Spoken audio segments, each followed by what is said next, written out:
I wanted to bring all of you up to date on Bruce Walkup. As you remember, a couple of weeks ago, Bruce Walkup was severely injured at the hands of Terry Funk.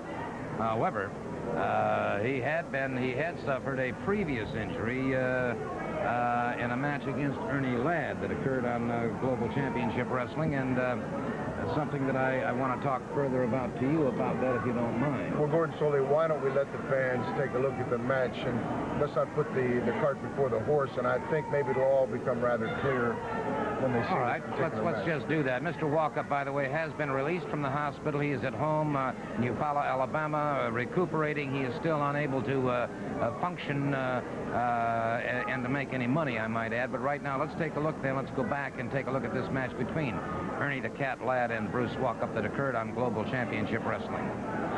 This match won followed a 10-minute time limit. Introducing first from Nashville, Tennessee, weighing in at 240 pounds, Bruce Walkup. His opponent coming to the ring by Mr. James J. Dillon from Houston, Texas, weighing in at 309 pounds, 6 foot 9 inch, Ernie the Cat Ladd.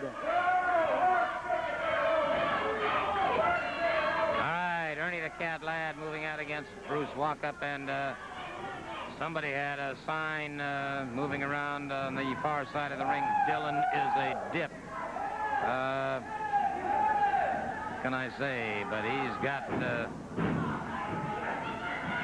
certainly one of the most powerful armies I've ever seen in professional wrestling with this man, Ernie the Cat Ladd. Nasty Angelo Mosca, and of course a veritable giant amongst professional wrestlers, Big John Studd. Ernie the Cat Ladd out there right now. Ooh! Chop into the throat of Walkup, put him to the canvas. Ernie Ladd catches his man in the side of the neck. And Ladd, immensely powerful, and catches Walkup once again, drives him back to the mat, and again drives that thumb into the head of Walkup, and it is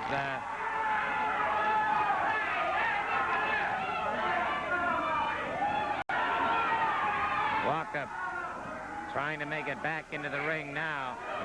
And again, Ernie Ladd driving that thumb into him, and Walkup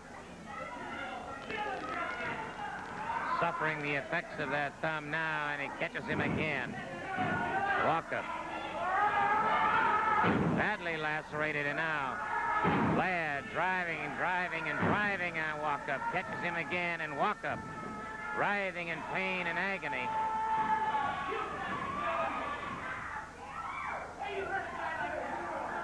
And Walkup is all but finished here as Ladd just continues to decimate his man.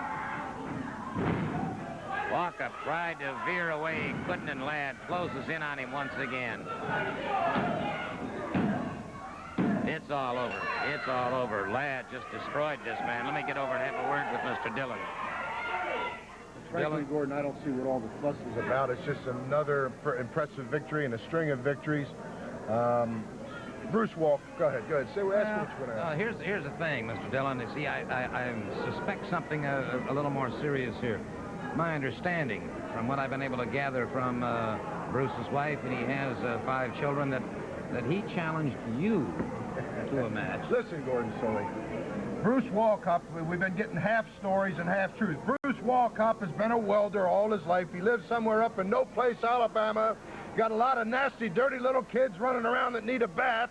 And this man's dream is to come on national television someday and to defeat a superstar such as Big John Studd or Jimmy Garvin or Angelo Mosca or Ernie Ladd.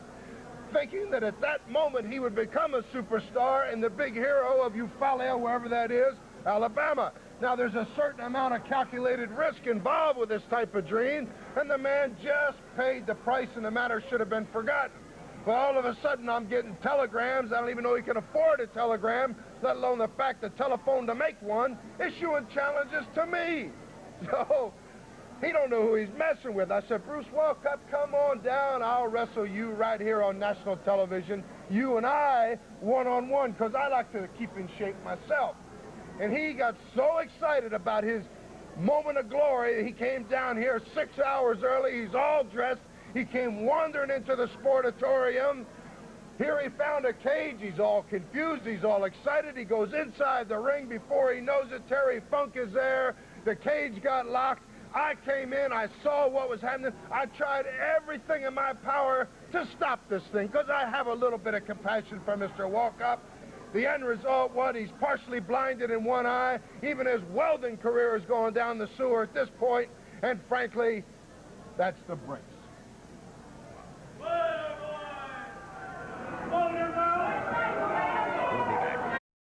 Many times here on Championship Wrestling 82. Several weeks ago, he was injured and then re-injured to the extent where he was hospitalized. He has lost partial vision in one eye and is currently unable to work at his given trade as a welder. Bruce, I feel just a little awkward having you here today, because I know in our previous conversation how deeply you feel about what's happened to you. Well, first thing I want to say, Mr. Solie, is I want to thank you for asking me on today to express my opinion of what's happening. Yes, I was a welder, and I quit welding and went to professional wrestling to make more money to feed my family. And people know nowadays money is the biggest, you need that to keep going. I got a big family. I got 4 kids, my wife, and me and my wife is doing all we can to make it. And since I've been hurt, it's hard. Ernie Ladd and J.J. Dillon is the #1. They've been a thorn in my side ever since I met them. And I'd like to ask one thing, Mr. Solie. If there's any way, anything, if you got me to do, I can do it. I want to do it. And I know it's going to be hard to me to get a match with J.J. Dillon, but I'll do anything. I'm not saying I can beat the man, but all I want to say, I don't want to go to my grave with him doing me like got done. I want to try to get one more match with him, and I sure appreciate anything you can do for me. Well, let me just say this about Bruce Walkup, and he made the mention, of course, that he's had to quit welding, obviously, because of these injuries. I might also point out that he's talking about his 4 children. He's also helping to raise the 4 children of his sister. And this man has been a working man all of his life. He's a man who, well, these are the hands of a working man. These are the hands that he wants to put on J.J. Dillon, and I hope, frankly, he gets his wish. Bruce, good luck to you. Thanks, sir. What can I tell you about a man like this? Career is cut short in this manner, indeed, is a sad commentary. Obviously, Mr. Walkup is a real pillar in his community. Of 10 people, of which 9 are his own family. From now on, for Championship Wrestling, I guess I'm going to have to buy a dump truck full of crying towels and bring them out here so we can pass them out to all these people. Gordon Solie, who cares? 10 years from now, when Bruce Walkup's falling on his face, not only as a welder, but as a poor excuse for a professional wrestler, and he's buried somewhere in nowhere, Alabama, behind that welding shack, they're not even going to know who he is. They're not going to remember who he was, and nobody's going to care. But 10 years from now, when you pick up a wrestling magazine anywhere in the world, you're going to still be reading about James J. Dillon. You're going to still be reading about Ernie Ladd and Angelo Mosca and Jimmy Garvin and the winners. That is the key word, Gordon Solie. The winners, because there's no room in life for a loser. And Bruce Walkup's got it written all over his face. He doesn't even want to raise his one eye and look into that camera and face them millions of people that are standing out there, because Bruce Walkup is a loser, and I'll wrestle him in any arena, anywhere in this country, anywhere in the state of Florida. I don't care, because Bruce Walkup is a loser. James J. Dillon is a winner, and that's the bottom line, and I have no further comment to say about that.